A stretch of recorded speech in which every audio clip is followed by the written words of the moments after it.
Assalamualaikum warahmatullahi wabarakatuh. Waalaikumsalam warahmatullahi wabarakatuh. Saya Rifki Alman Faluti dan kemudian ada kelompok saya Zaki M. Zulhijj dan kemudian ada Najah Sufi. Di sini kami akan mempresentasikan mengenai dokumen studi kelayakan bisnis. Kelompok kami di sini ingin menyediakan makanan produk mie sehat yang kami beri nama mie pelangi. Nama mie pelangi dibuat dari bahan-bahan alami, tidak menggunakan pengawet apapun.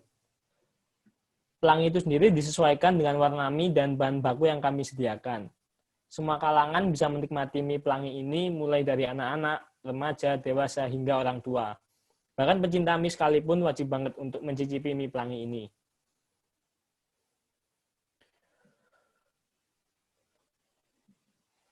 Mie pelangi merupakan produk mie yang mewakili sebagian dari warna pelangi. Warna yang kami ambil antara lain merah, kuning, hijau, dan ungu, yang masing-masing memiliki bahan baku yang berbeda sesuai warna dan rasanya. Selain bahan baku mie itu sendiri, kami mengambil bahan baku buah dan sayur-sayuran dari petani secara langsung. Untuk warna merah, kami mengambil bahan baku buah naga, kuning mengambil bahan baku labu, hijau mengambil bahan baku bayam, dan ungu mengambil bahan baku ubi. Selanjutnya, ada model bisnis. Yang pertama ada key partner. Partner bisnis kami ada dua, yaitu petani dan pedagang mie. Petani yang kami maksud di sini adalah petani bahan baku pembuatan mie pelangi itu sendiri, seperti buah naga, labu, bayam, dan ubi.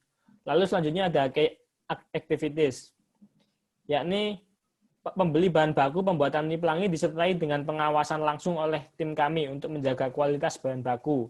Kemudian dilakukan peracikan resep mie yang tidak lupa dilakukan evaluasi terhadap produk mie pelangi. Lalu dalam proses packaging akan dibuat dengan semenarik mungkin untuk menarik perhatian konsumen. Selanjutnya untuk memudahkan perkenalan produk pada konsumen, sosial media akan menjadi alat membantu untuk tujuan tersebut. Yang ketiga ada value proposition. Ada beberapa manfaat yang diberikan oleh produk pada konsumen. Yang pertama, produk ini mengandung vitamin-vitamin yang mungkin tidak akan didapatkan dari mie lainnya. Lalu memiliki harga terjangkau, cocok, dan juga cocok bagi pecinta mie yang tidak suka sayur-sayuran. Lalu selanjutnya ada customer relationship. Untuk menjalin hubungan baik dengan konsumen, produk akan merangkul para pecinta mie sebagai masukan-masukan bagi produk agar sesuai dengan permintaan pasar. Lalu cinta rasa unik juga akan menjadikan senjata produk mie pelangi ini untuk menjadikan ciri khas produk. Lalu selanjutnya ada customer segment. Segmen produk ini yaitu para pecinta mie, pelajar, karyawan, dan juga orang tua yang mungkin ingin menikmati mie sehat. Lalu ada key resources, yakni sumber daya yang diperlukan yaitu rumah sebagai tempat pembuatan mie pelangi, lalu ada alat masak, tenaga kerja, modal, dan informasi seperti tempat pembelian bahan baku. Lalu ada channel. Di sini channel ada seperti media sosial, supplier, dan pembayaran cash.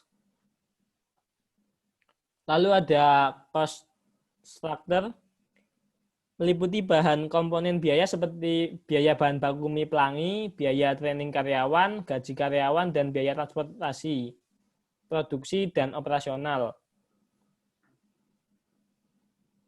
Selanjutnya ada revenue stream, yakni pendapatan diperoleh melalui penjualan produk mie pelangi yang telah dipromosikan. Selanjutnya ada analisis SWOT yang akan dijelaskan oleh teman saya.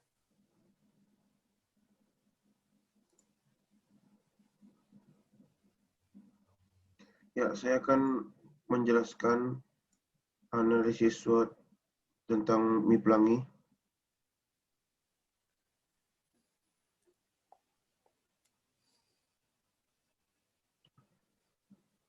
Yang pertama, Stretch memiliki nama yang unik, bergizi baik untuk kesehatan.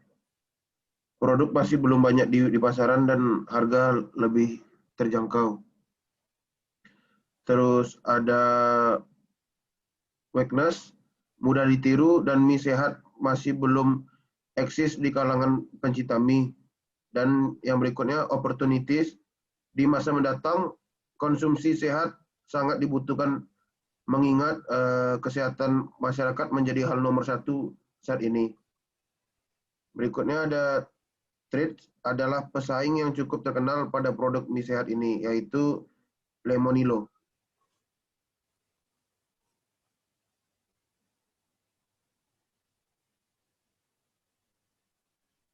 Berikutnya ada analisis 5 kekuatan Porter. Yang pertama, threat of new entrants. Hambatan bagi pendatang baru. Jika ada hambatan baru yang mungkin ditemukan, kami sebagai produsen mie pelangi melakukan inovasi dengan melakukan diversifikasi produk yang benar-benar berbeda dari produsen mie lain. Selain itu, kami juga melakukan evaluasi kualitas produk yang didapat dari hasil survei kepada konsumen mie pelangi, sehingga pendatang baru pun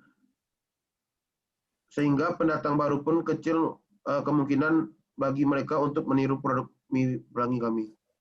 Terus ada daya tawar pemasok atau bargaining power of supplier. Tidak menutup kemungkinan harga bahan baku yang ditawarkan oleh pemasok lebih mahal dari yang kita harapkan, karena pemasok juga mengharapkan keuntungan dari penjualan barang baku. Menyikapi hal tersebut, kami sebagai produsen sebaiknya lebih berhati-hati dalam pemilihan supplier atau pemasok. Berikutnya ada bargaining power of buyers atau hambatan bagi produk pengganti. Produk mie pelangi memiliki kualitas kesehatan yang mungkin tidak dimiliki oleh mie lain. Di samping hal tersebut, biaya yang perlu dikeluarkan oleh konsumen juga terjangkau. Cita rasa unik juga akan menjadi penghalang bagi pendatang baru untuk merebut pasar. Berikutnya ada rivalry among exciting kompetitor, tingkat persaingan dengan kompetitor. Produk mie pelangi ini memiliki tingkat persaingan rendah karena produk mie pelangi mudah ditiru oleh produsen lain. Akan tapi kami tetap menawarkan rasa unik dari kombinasi bahan baku yang telah digunakan.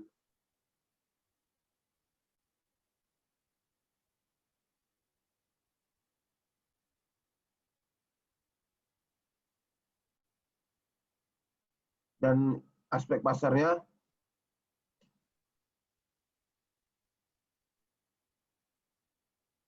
yang pertama,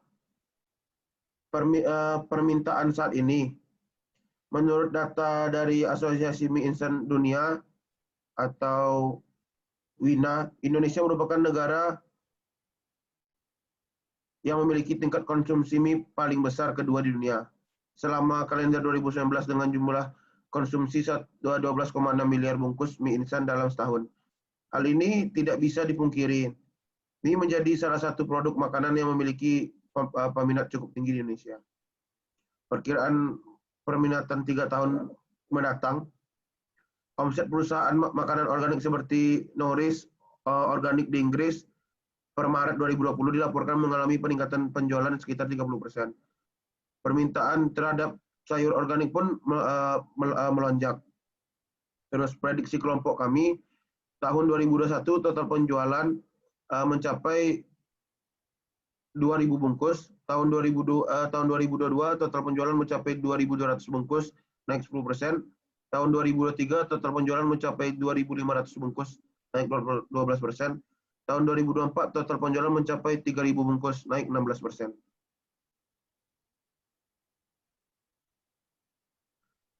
Dan strategi 4P-nya, yang pertama, produk mie pelangi memiliki tekstur lembut, renyah, dan gurih dengan rasa sesuai bahan baku. Misal, mie warna ungu menunjukkan rasa ubi. Kemasan dari produk mie pelangi juga menarik dengan desain unik. Yang kedua, price. Untuk harga mie pelangi sendiri ialah 15.000 per bungkus. Harga tersebut jauh lebih murah dibandingkan harga pesaing mie sehat lainnya seperti Lemonilo yang memasang harga pasar 16.500 per bungkus. Terus Promosi dapat melalui platform media sosial dengan menjangkau target pasar yaitu mahasiswa, kaum milenial, dan pencinta mie.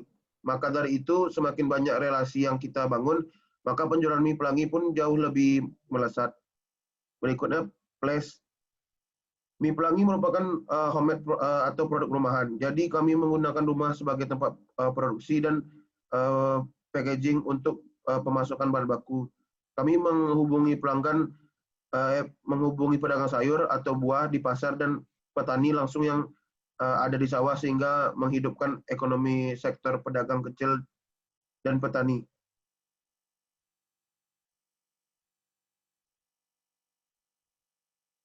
Ini adalah bahan-bahan baku dari mie pelangi yaitu ubi, bayam, buah naga, dan kentang.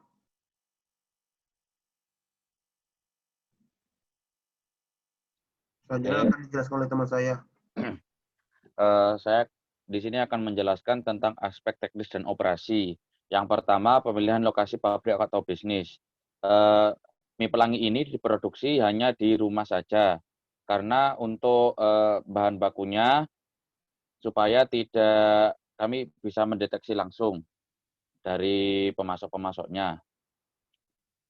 Maka dari itu, untuk menuju ke lokasi pemasok, kami menggunakan motor pribadi untuk memudahkan akses ke lokasi pengambilan bahan baku. Yang kedua, ada penentuan skala produksi. Dalam menentukan permintaan pasar, kami tidak membatasi jumlah minimal maupun maksimal dalam jangka waktu tertentu. Hal ini dilakukan untuk menjaga kestabilan biaya agar tidak sampai merugi. Yang ketiga, penentuan peralatan dan teknologi.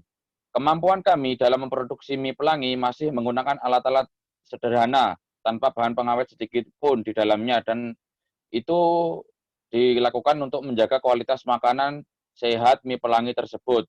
Yang keempat, penentuan layout. Dalam mendukung efektivitas dan efisiensi kerja, kami memanfaatkan kamar kosong dan dapur sebagai proses produksi yang didesain sebersih mungkin guna menjaga kesterilan ruangan tersebut. Next. Aspek manajemen dan organisasi. Yang pertama, dalam perencanaan produk mie pelangi, kami melakukan pendekatan top-down. Pendekatan top-down itu apa? Pendekatan di mana segala keputusan penting dan jenis kegiatannya telah dilakukan oleh atasan. Pendekatan top-down ini yang kami terapkan salah satunya sebagai bentuk pengontrolan kualitas produk dan ciri khas yang ditawarkan produk kepada pasar. Yang kedua, karyawan yang berada di Mie Pelangi akan difasilitasi dengan beberapa pelatihan elemen pengembangan dan praktek langsung. Ini dilakukan supaya skill karyawan meningkat. Yang ketiga, dalam pengawasan kami mengevaluasi keberhasilan dalam pencapaian tujuan dan target bisnis sesuai dengan indikator yang telah ditetapkan. Hal ini supaya karyawan dan atasan mengetahui seberapa besar kinerja Mie Pelangi untuk kedepannya. Sekarang saya akan menjelaskan struktur organisasi yang ada di Mie Pelangi. Yang pertama, CEO. CEO di sini memiliki peran menentukan gagasan inovasi terhadap produk Mie Pelangi, serta untuk mengambil langkah strategis dalam bisnis. Mengelola perusahaan dengan cara mengontrol kinerja setiap departemen yang ada. Yang kedua, ada divisi keuangan untuk mengatur siklus keuangan secara berkala, baik harian, mingguan, maupun bulanan. Yang ketiga, marketing. Marketing mampu menjual produk Mie Pelangi ke target pasar yang dituju. Terus ada divisi operasional, yaitu mengetahui dan mengecek seberapa besar proses pengaruh operasional di dalam efektivitas waktu dan efisiensi sumber daya Mie Pelangi. Yang keempat ada divisi sumber daya manusia atau SDM untuk merekrut orang ahli di bidang kuliner, khususnya mie untuk membantu menyediakan resep yang dibutuhkan. Yang terakhir ada divisi produksi untuk menyiapkan alat-alat serta bahan baku produksi untuk memproses bahan mentah menjadi produk siap saji. Terus ada aspek keuangan. Yang pertama, laporan keuangan. Kelompok kami melaporkan laporan keuangan ini untuk perkiraan harga Mie Pelangi 5 tahun ke depan. Yang kedua, sumber dana. Sumber dana berasal dari dana individu, yaitu dana dari masing-masing kami, lalu digunakan untuk membeli kebutuhan bahan baku dan bahan-bahan operasional lainnya. Terus yang ketiga, NPV dan payback period. NPV dan payback period, penghitungan ini digunakan untuk menghitung seberapa layak produk yang akan dijual agar sesuai dengan tujuan bisnis mie pelangi tersebut. Selanjutnya, masuk ke kesimpulan.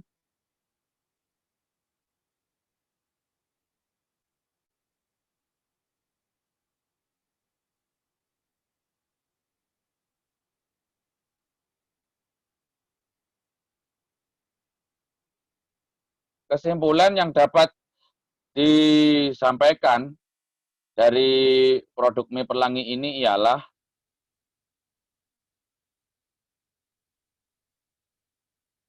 melalui berbagai analisis yang telah kami lakukan, produk mie pelangi mampu memberikan hasil yang baik dan dapat dikatakan layak untuk dijalankan sebagai usaha yang memiliki tujuan bisnis yang tertuju sangat detail.